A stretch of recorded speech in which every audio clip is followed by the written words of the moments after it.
There's no such thing as a good and bad food. There's no such thing as clean food. No superfood. There's no such thing as a superfood? Well, okay, so hold on. Break this down for us. Now we're going to fight, dude. No. If that Diet Coke is helping you stay on your diet, lose weight, and that leads to weight loss, fat loss, better cholesterol levels, then that food is no longer bad for you. Sugar and carbs make you gain weight, which is completely false.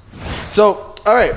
Talk us through some like misconceptions of this world. So like things that people think are true but aren't, or vice versa. There's no such thing as a good and bad food. There's no such thing as clean food. No superfood. There's no such thing as a superfood?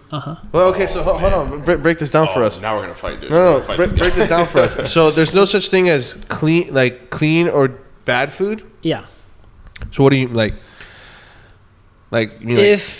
So let's take Diet Coke, for example. A lot of people label that as bad because of aspartame, right?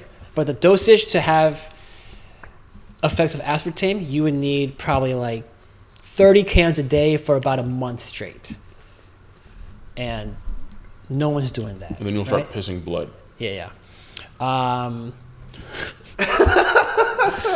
Sorry, I know that was random, but a homie of ours, he had this phase in like middle school where he was like, I can't drink water, bro. I can only drink soda. Until he started pissing blood, and he was like, all right, maybe I should back off, you know?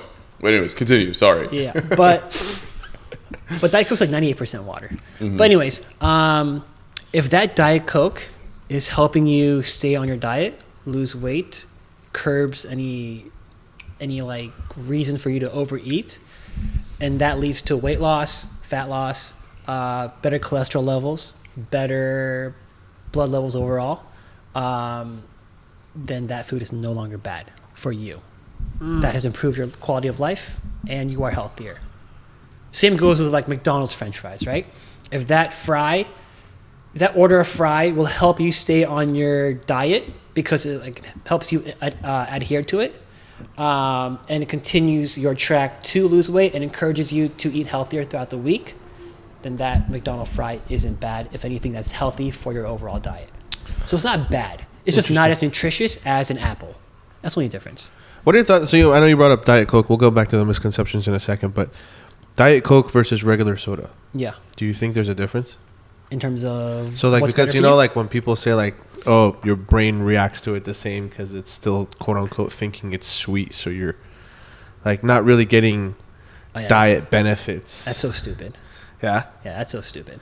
Like it's 0 calories. There's no way you can gain weight from it. There's a placebo effect too. No, like because it has like the sweeteners in it, right? Like so your mind thinks it's actually like sugar. And so it's not like helping your insulin levels or anything like that. Like it's the same thing as drinking regular soda. If anything, it doesn't from a sweetness, from like a sugar. Yeah, it doesn't raise your insulin level. There's no sugar. It's impossible. Right. Because you got. I don't know. I'm not an expert in this. Yeah, so that's what I'm saying. Like, you can't really do a placebo effect because insulin is only triggered when there is a high level of glucose in your sugar in your blood. It just depends on the individual. Like if sugar makes you want more sugar, then probably limit it. If having like something sweet or sugary curbs the rest of the stuff, then have it. You know. So are you against like completely like 100% no cheat meals, like kind of military your way through it type of mentality, or? There's a time and place for that. Okay. Some people function better like that. Like they got to dial in or else they'll fall off. And then some people need that balance of I need a break here and there in order for me to keep going. So it just depends on the individual. I know a lot of guys just grind it through. I'm like a grind it through type of person. As you look like you are too, actually. Like just grind it through, like no breaks. I can definitely, if I have a set goal and there's something I'm trying to achieve, then yeah, absolutely. Yeah. Otherwise, 90% of the time, I don't give a flying F about anything. I'll be honest. So yeah, it just depends on the individual. Yeah. Okay, so misconceptions. So what else? Sugar and carbs make you gain weight, which is completely false. Carbs and sugar are just carbs and sugar are just easy to overeat, which means you'll probably overeat in calories because it's just delicious. Who doesn't like carbs, fats, and sugar, right? Yeah, that's true. Mm-hmm. So, but like, do you think like, I think it's because of the sugars, right? Because like you'll get like a small piece of cake that has like 700 calories in it, right? It's just the mix that they put in it. And honestly, you can easily overeat like with desserts and stuff. Yeah. And Americans don't overeat carbs; they overeat fats. Huh. Like people think it's the carbs. It's the burgers, the ice cream, the desserts, cookies. They all have butter. Mm-hmm. They're fried, oils. They're all fats. If anything, they're overeating that versus overeating carbs. Sure, like cookies and ice cream and all that, they have carbs, but they also have a high amount of fat. Okay, so I want to actually go back to the point since you mentioned fats. I want to go back to the point of you saying there's no such thing as good foods and bad foods. Yeah.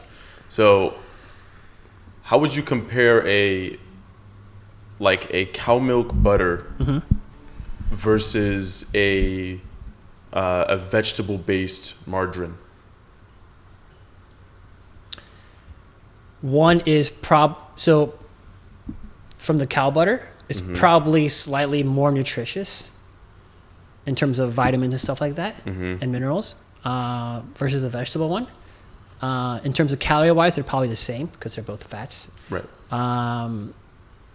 But yeah, if you're getting your source of vitamins from butter, then we have other problems. You know what I'm saying? You should get your vitamins from vegetables, proteins, like meats. Okay, so for something like in the case of butter, it's like it should be used in a small quantity anyways. Right. So it's like it doesn't really matter if it's vegetable or cow milk. Yeah. Okay.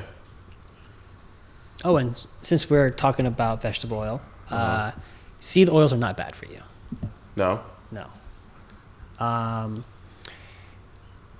Food that is made with seed oils aren't nutritious. Fried chicken, fried Oreos, French fries. Fast food uses seed oils. Chinese takeout uses seed oils. But that doesn't make seed oils bad. It just makes the overall dish not as nutritious. It's like boba. Yeah. And it's calorie dense, high in fat, probably minimal protein. So it's not the seed oil. It's not the one ingredient. It's the entire thing. And if you overeat that, you're probably going to overeat calories, probably get hungrier throughout the day because you don't have as much fiber, not as much protein. So it's just easier to overeat. So it's at the end of the day, it's about your overall intake and not that specific ingredient or food. I like the perspective you have on this stuff, to be honest, because like in my mind, it's kind of just like it's a bit more relaxed. It's killing you. It's a lot more relaxed. Absolutely, it's a lot more relaxed. It's not killing you. It's it's not just as nutritious. not helping you. Yeah, it's yeah, just yeah. not helping you. But you can always Isn't that the same thing? Like not nutritious is just bad food. No, because like I said, if that bad food is helping you stay on your overall diet, then it's good for you. So if that bad food for some isn't, people, it's good food. Yeah. Well, see, the thing is, the main thing, especially from like any nutritionist perspective, the main thing is that you're getting enough of the things you're supposed to get. You know what I'm saying? You're getting enough of it. And that's why he keeps referring back to like, hey, dude, if you're getting your main source of XYZ from this and that, this is a problem. Go figure out your main courses. Yeah. Don't worry about the supplements. Go figure out your main courses first. Get all that in check. And then we can talk about throwing in a bag of chips every once in a while, having a cookie every once in a while. Yeah. You know?